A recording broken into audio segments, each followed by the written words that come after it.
Juntos na Seara com o pastor Alcione Tadeu.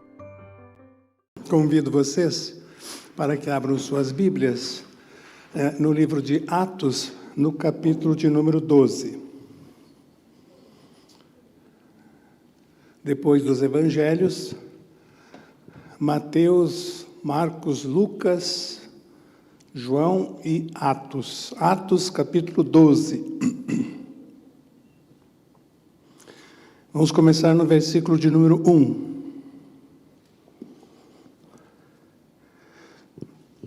De Atos 12. Diz assim: Atos que foi escrito por Lucas, como nós temos visto nos estudos da Escola Bíblica Dominical. O mesmo autor do Evangelho de Lucas é escritor, o que escreveu o livro de Atos. Nessa ocasião, verso 1, o rei Herodes prendeu alguns que pertenciam à igreja com a intenção de maltratá-los e mandou matar à espada Tiago, irmão de João. Vendo que isso agradava aos judeus, prosseguiu, prendendo também Pedro durante a festa dos pães sem fermento. Tendo-o prendido, lançou-o no cárcere, entregando-o para ser guardado por 4 escoltas, de 4 soldados cada uma. Herodes pretendia submetê-lo a julgamento público depois da Páscoa.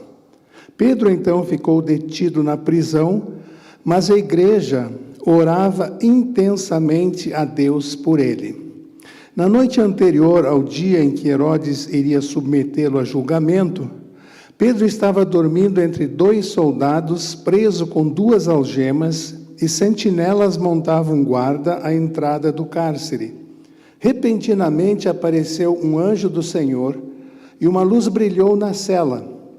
Ele tocou no lado de Pedro e o acordou. Depressa, levante-se, disse ele. Então as algemas caíram dos punhos de Pedro. O anjo lhe disse: vista-se e calce as sandálias. E Pedro assim fez. Disse-lhe ainda o anjo: ponha a capa e siga-me.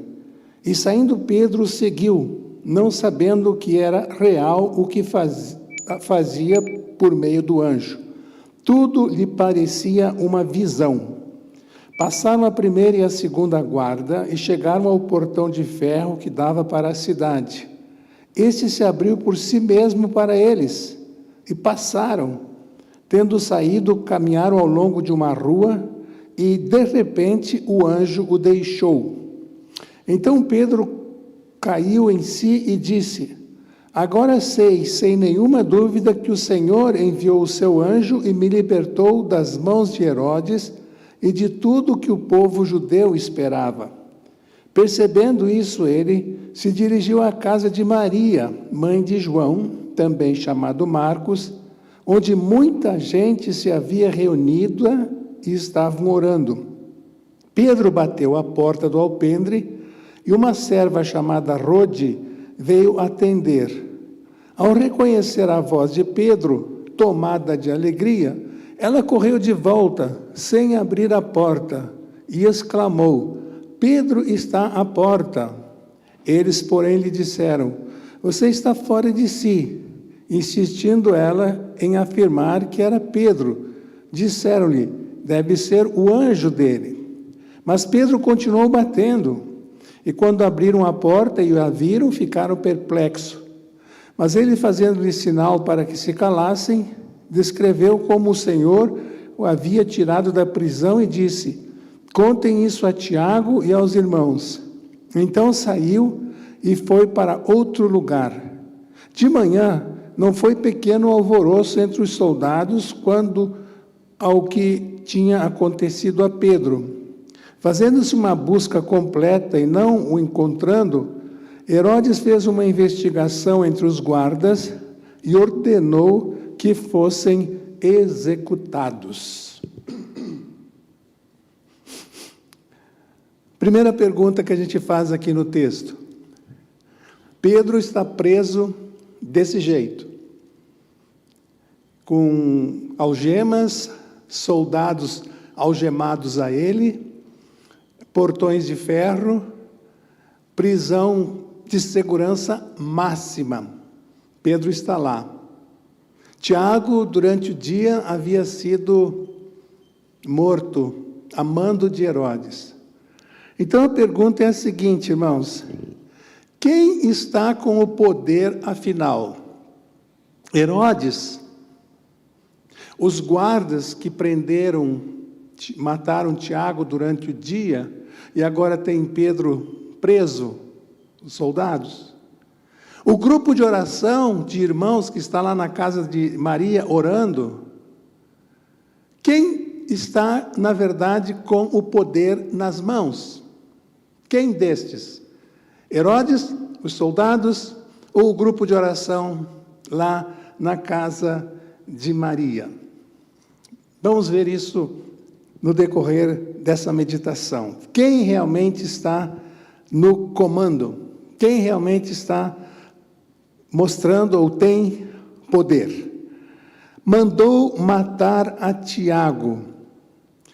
E aí a gente já fica com uma pergunta pesando no coração. Por que Deus permite que Tiago, um servo dele, fiel, que está pregando a mensagem, seja morto por um tirano como Herodes? Como é que Deus permite, como é que acontece uma coisa dessas? Um servo fiel morre dessa forma. Agora, mês passado, um irmão me levou para conhecer o lugar onde o apóstolo Paulo passou os últimos dias dele, a masmorra lá, onde ele ficou preso.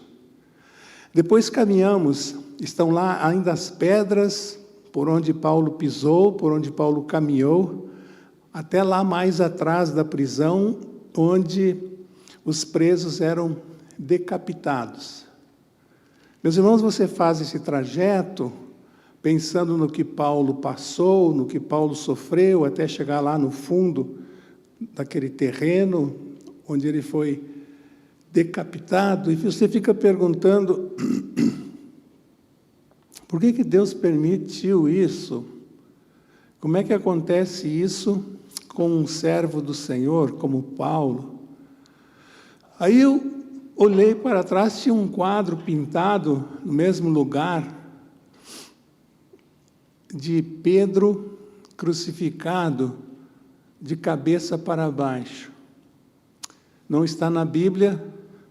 Diz a tradição que, quando foram crucificar Pedro, ele disse: me crucifiquem de cabeça para baixo, porque eu não sou digno de morrer como o meu mestre Jesus morreu. Quanto sofrimento, quanta aflição. E o que nós aprendemos com isso, irmãos? Não existe ausência de sofrimento no cristianismo. Agora, enquanto nós estamos reunidos aqui, crentes ao redor do mundo, debaixo de governos como o governo de Herodes, estão passando por terríveis sofrimentos, por terríveis dificuldades. Então, não só lá no tempo dos apóstolos, mas hoje cumpre-se também aquela palavra de Jesus em João 16: no mundo tereis aflições, mas tende bom ânimo, eu venci o mundo. Então, irmãos, ser cristão, servir a Jesus, não nos vacina contra o sofrimento. Enquanto estamos aqui nesse mundo, que jaz no maligno, o príncipe desse mundo é Satanás. Vamos, como cristãos, como igreja, estarmos passando por sofrimento. E por causa de homens assim como Paulo, assim como Tiago e tantos outros, por causa do sofrimento deles, é que o Evangelho chegou até nós. Conhecemos muito bem também a história de Estevão, A igreja só está em Jerusalém, começa uma grande perseguição. Estevão era um diácono fiel, é morto a pedradas, e a igreja se espalha, então, foge de Jerusalém, e a igreja vai levando a mensagem do Evangelho que se espalha. O que eu quero dizer com isso, irmãos? Que em tudo Deus tem os seus propósitos. Deus usa todas as coisas para o engrandecimento do seu reino. Não havia problema nenhum em Tiago morrer, em Estevão ter sido morto a pedradas, Paulo ter sido decapitado. Não houve problema nenhum nisso, irmãos. Sabem por quê? Eles sabiam para onde eles iam. Nós sabemos onde eles estão. Eles foram para um lugar melhor, eles foram para o céu. Morreram por causa do nome de Jesus. Deram as suas vidas por causa do nome de Jesus. E por isso que o Evangelho chegou até nós. Nós alcançamos a salvação em Cristo Jesus. Pelo sacrifício desses nossos irmãos do passado. E o texto continua dizendo que há um grupo, verso 5, orando pela situação de Pedro lá na casa de Maria. Pedro, então, ficou detido na prisão, mas a igreja orava intensamente a Deus por ele. Aqui o poder da oração. A importância da igreja reunida. Na igreja primitiva não tinham templos. A igreja se reunia nas casas. Estão todos reunidos, um bom grupo, muitas pessoas, diz Lucas, estão na casa de Maria, em oração especificamente pela vida de Pedro. Já sabiam a notícia de que Tiago havia morrido, então sabiam agora que Pedro estava preso, ia ser sacrificado depois da Páscoa também. Se põem de joelhos a igreja toda para clamar pela vida de Pedro. Meus irmãos, todos os grandes feitos que você vê na palavra de Deus, todos os milagres, vieram antecedidos por momentos de oração. Houve oração e em seguida o milagre. Só para citar um exemplo do Velho Testamento, Elias orou, lá na luta com os profetas de Baal, e o que veio? O fogo desceu, consumiu o altar, Deus saiu vitorioso ali. Josué orou, e o que diz o texto bíblico? O sol parou. Impressionante, né? Fazer o sol parar.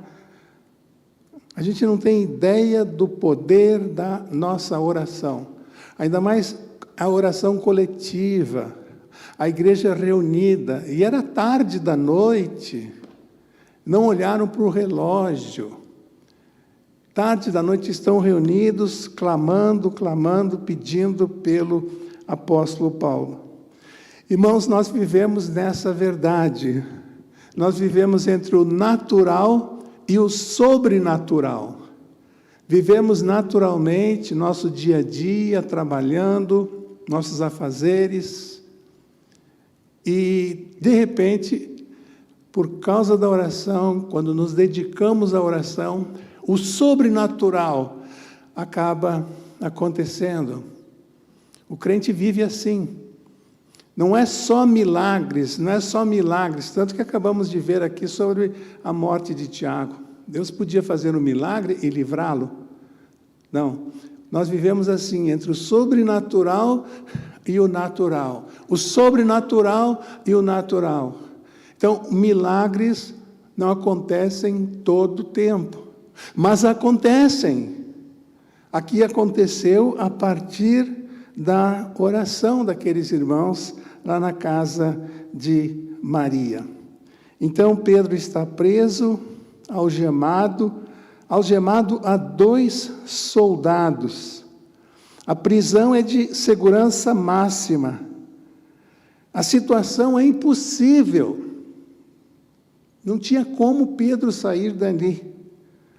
Irmãos, impossíveis é a oportunidade para Deus agir.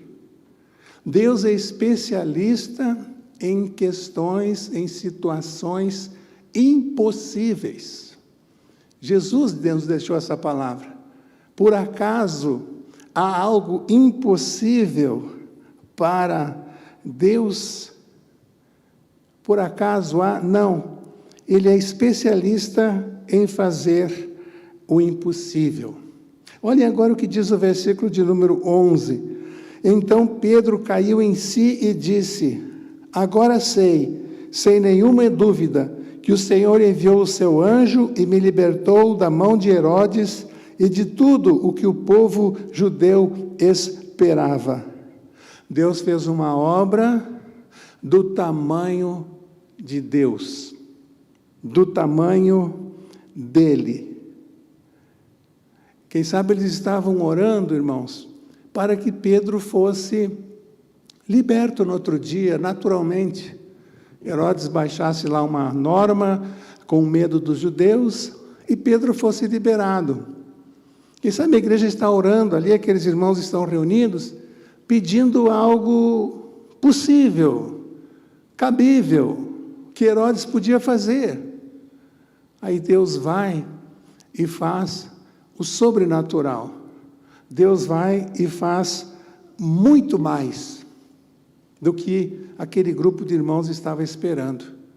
Liberta Pedro naquela noite mesmo, e dessa forma aqui. Estava algemado, portões de ferro pela frente que foram se abrindo. O Deus dos impossíveis. E eu gostaria de ir fechando a nossa meditação dessa noite, lendo com vocês a partir do verso 19, que nós não lemos. Atos 12, verso 19. Depois Herodes foi da Judeia para Cesareia e permaneceu ali durante algum tempo. Ele estava cheio de ira contra o povo de Tiro e Sidom. Contudo, eles haviam se reunido e procuravam ter uma audiência com ele.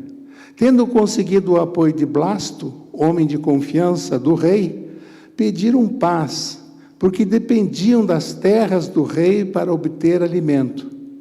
No dia marcado, Herodes, vestindo seus trajes reais, sentou-se em seu trono e fez um discurso ao povo.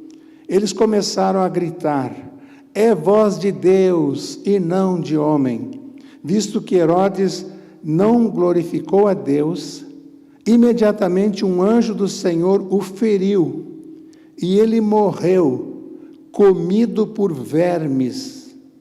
Entretanto, a palavra de Deus continuava a crescer e a espalhar-se. Tendo terminado sua missão, Barnabé e Saulo voltaram de Jerusalém, levando consigo João, também chamado Marcos. Entretanto, a palavra de Deus continuava a crescer e a espalhar-se. Onde está Herodes hoje? Como acabou a história de Herodes? Comido por bichos. Nós vimos sobre a história domingo de Senaqueribe, que cercou Jerusalém, e ele se considerava um deus. Nenhuma nação até aqui me venceu. Nenhuma nação. Faraó, na discussão com Moisés, lá no Egito, também se considerava um Deus. Que Deus é esse de que vocês estão falando? Aqui no Egito, o Deus sou eu, dizia Faraó. O Deus sou eu, dizia Senaqueribe. Aqui no texto, Herodes diz: o Deus sou eu sento no trono e vocês me honram, vocês me dão glória, vocês me saúdam. É voz de Deus, dizia o povo, e não de homem. Louvavam Herodes, que se imaginava um Deus. Meus irmãos, no final, todos esses homens viram quem realmente é Deus. Nós ficamos hoje impressionados com os poderosos dos nossos dias.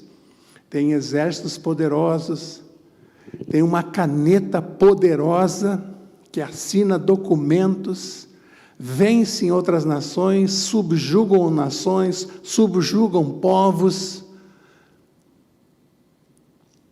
comandam regiões, dividem regiões do mundo e dizem quem vai mandar aonde.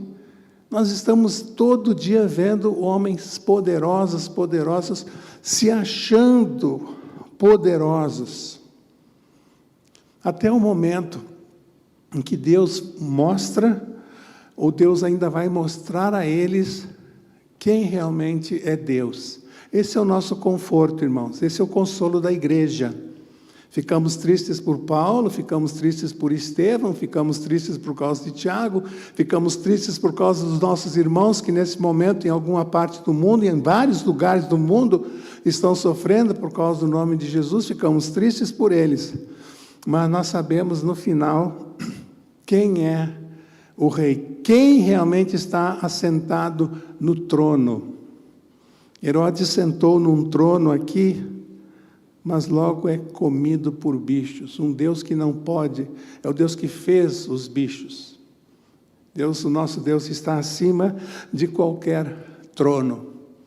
Eu queria deixar para vocês como dever de casa, que hoje ainda você lesse o livro de Êxodo, capítulo 15, quando o povo passou pelo Mar Vermelho, e Moisés então fez uma música.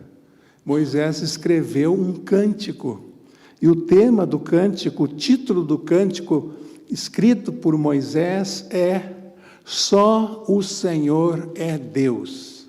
E ele repete várias vezes. Tem a frase, tem a adoração, e ele repete, só o Senhor é Deus. Só o Senhor é Deus. E isso está valendo para nós hoje também. Esse é o nosso Deus. Entretanto, a palavra de Deus continuava a crescer e a espalhar-se. Meus irmãos, versículo 2, mataram Tiago. Herodes mandou matar a espada Tiago, irmão de João. Verso 2. Meus irmãos, mas nada impede que a obra de Deus prossiga, avance, a igreja continue alcançando almas para Jesus, para o engrandecimento do reino de Deus sempre. Interessante, meus irmãos, no verso 17, a moça pensa que não é Pedro que chegou. Não é Pedro que está.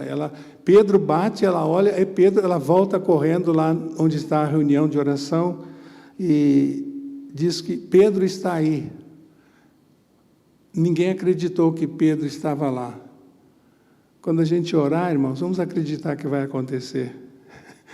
Está bem? Eles oraram para que Pedro fosse livre. Quando Pedro chegou lá, não era Pedro. Então vamos orar crendo que Deus vai fazer aquilo que nós estamos pedindo que Ele faça. Amém, irmãos? Vamos orar. Muito obrigado, Pai, por esse tempo, quando a gente pode meditar na Tua palavra maravilhosa. E cremos, a Deus, de todo o nosso coração, nesse acontecimento, nessa verdade aqui, colocada na Tua palavra. Esse milagre acontecido na vida de Pedro. E que por causa desses teus servos do passado, Senhor, a mensagem do Evangelho chegou até nós.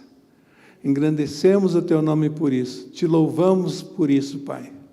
Maravilhoso termos a Deus, a Ti, como nosso Pai, como aquele que cuida de nós, como aquele que rege o mundo, que é mais poderoso, que está acima de todos os poderosos, que é o Rei dos Reis. Só o Senhor é Deus. Só o Senhor é que abre portões, quebra algemas, só o Senhor derruba governantes orgulhosos. Um dia, Senhor, todos eles, todos nós, vamos comparecer diante do Teu trono para prestar contas. Senhor, isso nos enche de esperança, de ânimo, para irmos às nossas casas agora descansarmos e levantarmos amanhã cheios, ó Deus, de vigor, de alegria em Cristo Jesus, porque Tu estás diante de nós para nos ajudar, para nos usar no engrandecimento do Teu reino. Obrigado, ó Deus, pela inspiração da Tua palavra, por toda a edificação que a Tua palavra traz às nossas vidas nessa noite. Falamos contigo em nome de Jesus. Amém, Senhor, e amém. Deus abençoe os irmãos. Até nosso próximo encontro. Até domingo.